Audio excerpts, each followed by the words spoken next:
गेल्या दिवसात दांडी मारून बसलेल्या वरुण राजाने शेवटचे विदर्भातील काही भागांना अक्षरशः झोडून काढले आहे। या पावसाचा सर्वाधिक फटका बसला आहे। नागपूर प्रादेशिक विभागाने वर्तवलेल्या अंदाजानुसार आज देखील विदर्भात मुसळधार पावसाचा अंदाज आहे। तर रविवारच्या शनिवारपासून सुरू असलेल्या दमदार पावसामुळे सर्वत्र जनजीवन विस्कळीत झाले आहे। विदर्भातील अनेक शेतकऱ्यांच्या शेतात मोठ्या प्रमाणात पावसाचे पाणी साचल्याने शेतकऱ्यांचे मोठे नुकसान झाले आहे। 11,000 पिकांचे नुकसान झाले तर 15,000 पिकांना या अतिवृष्टीचा फटका बसला आहे। एकीकडे पश्चिम विदर्भाला पावसाने झोडपून काढले असताना पूर्व विदर्भ मात्र अद्याप दमदार पावसाच्या प्रतीक्षेतच असल्याचे चित्र आहे। यामुळे बळीराजा हवालदिल झालेला आहे। मनोज जरांगे यांनी पुन्हा उपमुख्यमंत्री देवेंद्र फडणवीस यांच्यावर तोफ डागली आहे। मराठा समाजाला ओबीसी प्रवर्गातून आरक्षणासाठी मराठवाड्यात शांतता रॅली सुरू आहे। रॅलीच्या चौथ्या दिवशी त्यांनी असा शाब्दिक हल्ला केला। मराठा आरक्षणासाठी मनोज जरांगे पाटील यांनी पुन्हा आंदोलन उभं केलं आहे। पुढील वादळापूर्वीची ही शांतता रॅली असल्याची चर्चा आहे। 6 ते 13 जुलैपर्यंत त्यांचा मराठवाडा दौरा आहे। या दरम्यान ते मराठवाड्यात समाज बांधवांशी संवाद साधत आहेत। शांतता रॅलीतून त्यांनी समाजाला एकत्र येण्याचे आवाहन केले आहे। तर दुसरीकडे उपमुख्यमंत्री देवेंद्र फडणवीस आणि छगन भुजबळ यांच्यावर पुन्हा हल्ला चढवला आहे। फडणवीस भुजबळ यांना बळ देतात असा आरोप फडणवीस यांच्यावर जरांगे पाटील यांनी केला आहे। मुंबईमध्ये मंगळवारी अजित पवार गटाने सिद्धिविनायकाचे दर्शन घेतले आहे। यावेळी अजित पवार गटातील नेते, आमदार आणि मंत्री सिद्धिविनायकाच्या चरणी दाखल झाले।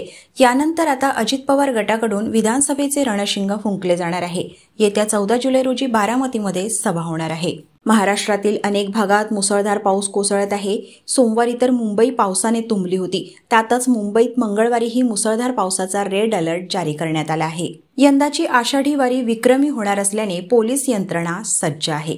यात्रा प्रवासात ड्रंक अँड ड्राईव्हचा फटका गोरगरीब वारकऱ्यांना बसू नये म्हणून प्रत्येक टोल नाक्यावर पोलीस यंत्रणा सज्ज झाली आहे। गेल्या काही दिवसात भाविकांच्या अंगावरील दागिने चोरण्याच्या घटना घडत आहेत। शहर पोलीस निरीक्षक विश्वजित घोडके यांनी 13 जणांना अटक करून त्यांच्याकडून 34 तोळे 4 ग्राम सोनं हस्तगत केलं आहे।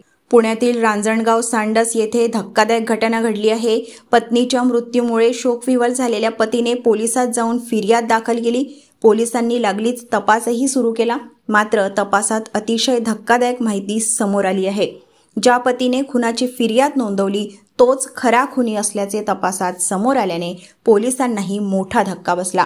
उच्च शिक्षित पतीने त्याच्या पत्नीचा गळा आवळून खून केला। एवढेच नव्हे तर तिच्या मृत्यूनंतरही तिला इलेक्ट्रिक शॉक दिल्याचे समोर आल्याने एकच खळबळ माजली आहे। या प्रकरणी पोलिसांनी स्वप्नील रणपिसे वय 26 वर्षे या आरोपीला अटक केली असून अधिक तपास सुरू आहे। वरळी हिट अँड रन प्रकरणातील मुख्य आरोपी मिहिर शहा याला अटक करण्यात आली आहे। मुंबई पोलिसांनी ही मोठी कारवाई केली आहे।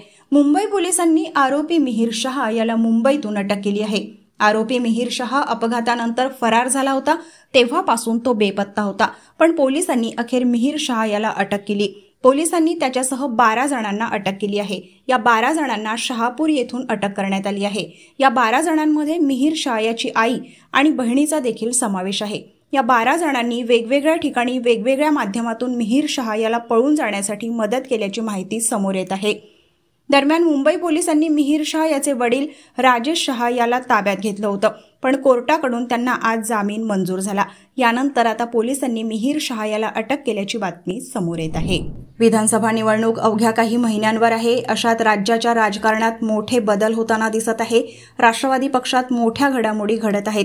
या निवडणुकीआधी राष्ट्रवादी अजित पवार गटाला खिंडार पडला आहे। अजित पवार गटाचे 39 पदाधिकारी शरद पवार गटात प्रवेश करणार आहेत। पिंपरी चिंचवड शहरातील 39 पदाधिकारी लवकरच राष्ट्रवादी शरदचंद्र पवार पक्षात प्रवेश करणार आहेत। येत्या 20 तारखेला हा पक्ष प्रवेश होणार आहे। आगामी विधानसभा निवडणुकीच्या पार्श्वभूमीवर अजित पवार गटासाठी हा मोठा धक्का आहे। तर विधानसभा निवडणुकीच्या पार्श्वभूमीवर शरद पवार गटाची ताकद मात्र वाढणार आहे। महाराष्ट्रात शिंदे-फडणवीस सरकारने पावसाळी अधिवेशनादरम्यान महत्त्वपूर्ण योजना आणली। अर्थसंकल्पात राज्य सरकारने महिलांसाठी मुख्यमंत्री माझी लाडकी बहीण योजना या योजनेची घोषणा केली। लाडकी बहीण योजनेअंतर्गत अल्प उत्पन्न गटातील 21 ते 65 वयोगटाच्या महिलांना आर्थिक मदत मिळणार आहे। या वयोगटातील महिलांना दर महिन्याला 1500 रुपये मिळणार असल्याचे राज्य सरकारने घोषित केले आहे। या योजनेच्या घोषणेनंतर राज्यभरातील महिलांनी फॉर्म भरण्यासाठी गर्दी केली आहे। दरम्यान मंत्री आदिती तटकरे यांनी लाडकी बहीण योजनेबाबत महत्त्वपूर्ण आवाहन केले आहे। मनसेचे फायर ब्रँड नेते वसंत मोरे यांनी लोकसभा निवडणुकीपूर्वी मनसेला सोडचिठ्ठी दिली होती। तसेच वंचित बहुजन आघाडीच्या तिकिटावर त्यांनी लोकसभा निवडणूक लढवली। मात्र त्यानंतर आता त्यांनी शिवसेना उद्धव बाळासाहेब ठाकरे गटात प्रवेश घेतला आहे। उद्धव ठाकरे यांनी वसंत मोरे यांच्या हातावर शिवबंधन बांधत त्यांचे स्वागत केले आणि मनसेवर अप्रत्यक्षपणे टीका केली। यावेळी उद्धव ठाकरे म्हणाले, शिवसेनेत स्वगृही परतलेल्या सर्व बांधवांचे स्वागत करतो। लोकसभा निवडणुकीच्या आधी वसंतराव काय करताय याकडे सर्वांचे लक्ष होते। काय करायचे हा ज्याचा त्याचा वैयक्तिक प्रश्न असतो। वसंत मोरे आधी शिवसैनिक होते, मधल्या काळात ते दुसऱ्या पक्षात गेले। इतर पक्षात सन्मान मिळतो का, काय वागणूक दिली जाते याचा अनुभव घेऊन अधिक परिपक्व होत आता ते स्वगृही परतले आहेत। लोकसभा निवडणुकांच्या निकालानंतर भाजप पक्षातील बड्या व ज्येष्ठ नेत्यांची खदखद बाहेर येत असल्याचे दिसून येत आहे। काही दिवसांपूर्वी नांदेड जिल्ह्यातील भाजपचं मोठं नाव असलेल्या सूर्यकांता पाटील यांनी भाजपला सोडचिठ्ठी देऊन राष्ट्रवादी काँग्रेसमध्ये प्रवेश केला होता। तर 2 दिवसांपूर्वी छत्रपती संभाजीनगरचे माजी महापौर आणि भाजप नेते राजू शिंदे यांनी भाजपला सोडचिठ्ठी देत शिवसेनेत प्रवेश केला आहे। आता नांदेडमधील भाजपचे वरिष्ठ नेते आणि माजी गृहराज्यमंत्री डॉक्टर माधव किन्हाळकर यांनी भाजपला सोडचिठ्ठी दिली आहे। किन्हाळकर यांनी भाजप प्रदेशाध्यक्ष चंद्रशेखर बावनकुळे यांच्याकडे आपल्या भाजप सदस्यत्वाचा राजीनामा दिला आहे। त्यामुळे मराठवाड्यातील नांदेड जिल्ह्यात भाजपला हा मोठा धक्का मानला जातो। दरम्यान अशोक चव्हाण यांच्या भाजप प्रवेशाने ते नाराज असल्याचे दिसून आले होते। आर्थिक वर्ष 2024-25च्या सर्वसाधारण अर्थसंकल्प 23 जुलै रोजी मांडला जाणार आहे। या बजेटमध्ये करदात्यांना विशेषतः कमी उत्पन्न गटातील लोकांना दिलासा मिळण्याची शक्यता आहे। अर्थमंत्री निर्मला सीतारामन यांना उद्योग क्षेत्रातील लोकांनी आवाहन केलं आहे। निर्मला सीतारामन या नवीन सरकार स्थापन झाल्यानंतर 2024-25 साठी पूर्ण अर्थसंकल्प सादर करणार आहेत। नवीन सरकारचे हे पहिले प्रमुख धोरण दस्तऐवज असेल। या बजेटमध्ये आर्थिक विकासाला चालना देण्यासाठी टॅक्समधून सूट देण्याची मागणी होत आहे। मंत्रालयात एका व्यक्तीने स्वतःला संपवण्याचा प्रयत्न केला। काम होत नसल्याने संतापलेल्या या व्यक्तीने स्वतःला संपवण्याचा प्रयत्न केलाय। पोलिसांनी या व्यक्तीला समजावण्याचा प्रयत्न केला होता। पोलिसांकडून या व्यक्तीचे सुरुवातीला मनधरणीचे प्रयत्न केले गेले, पण संबंधित व्यक्ती ऐकून घेण्याच्या मनस्थितीत नव्हती। आपलं काम होत नसल्याने या व्यक्तीने मंत्रालयाच्या थेट 5व्या मजल्यावरून खिडकीतून बाहेर पडत स्वतःला संपवण्याचा टोकाचा निर्णय घेतला। अग्निशामक दल आणि पोलिसांकडून या व्यक्तीला वाचवण्याचे प्रचंड प्रयत्न झाले। विराट कोहली सध्या लंडनमध्ये आहे। T20 वर्ल्ड कप विजयाचं सेलिब्रेशन झाल्यानंतर तो तडक लंडनला निघून गेला, कारण पत्नी अनुष्का आणि मुलं सध्या लंडनमध्ये आहेत।